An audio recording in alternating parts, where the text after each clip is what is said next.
Starkiller had the potential to be one of the most powerful beings alive, but his death on the Death Star ended that quickly.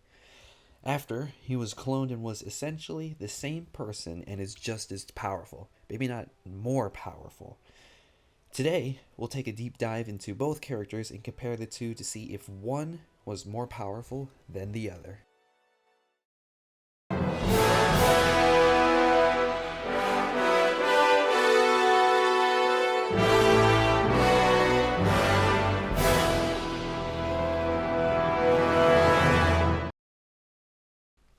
Essentially, both characters are the same person, but just because one is a clone does not mean they are exactly the same. Let's take the Jango Fett clones for example. On paper, they're all the same person, yet every clone we see in the TV show are all different. Granted, there's a reason for it. The voice actor for all the clones, D. Bradley Baker, intentionally made them seem different or unique by giving every one he voiced an adjective and went off of that. As we see in the show, you have your standard clones that take up the majority of the Republic's army, and then you have the ARC troopers or commandos that have excelled than your ordinary clones and take on more tougher missions. The ARC troopers are the same as their brothers out of any division of the Republic, but somehow, for lack of a better term, they're better. They fight the same fight as anyone else, but are far more superior than others. My point being is that just by being a clone does not make you the same as any other clone or your template for that matter. When Vader first sensed Starkiller, he mistook him to be a master when he was actually just a boy. That shows not how powerful he was at the time, but his potential to what he could become. Years later, Starkiller went under the training of Vader and in private practice mastered amazing force abilities such as force repulse and force lightning. Although being trained under the dark side of the force, he was troubled by the light, which held him back from his true potential. And in his final confrontation with Vader, he embraces the light side by sparing him to help his friends from the Emperor, which costed him his life. So he never got to see how powerful he could become.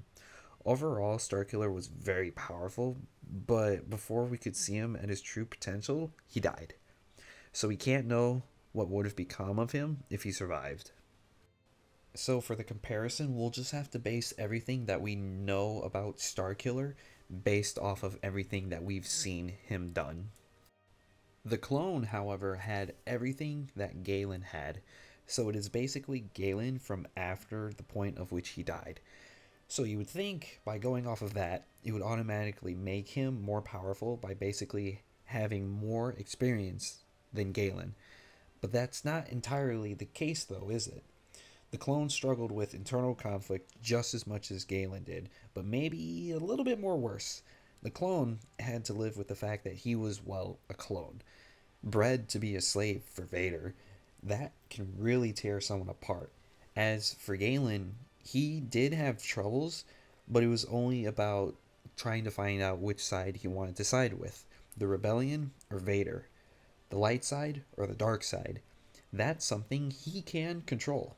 The clone, however, can't control the fact that he is a clone. He has to live with that. He couldn't do anything about that. Unfortunately, that wasn't really drawn out in the game, as once he goes to Dagobah to clearly find his true purpose in Juno, that's what sets him straight. Now, being a clone doesn't matter to him anymore. Juno is all that he really cares about. He becomes vastly obsessed with her. Once he reunites back with Coda, Juno is the most important thing on his mind.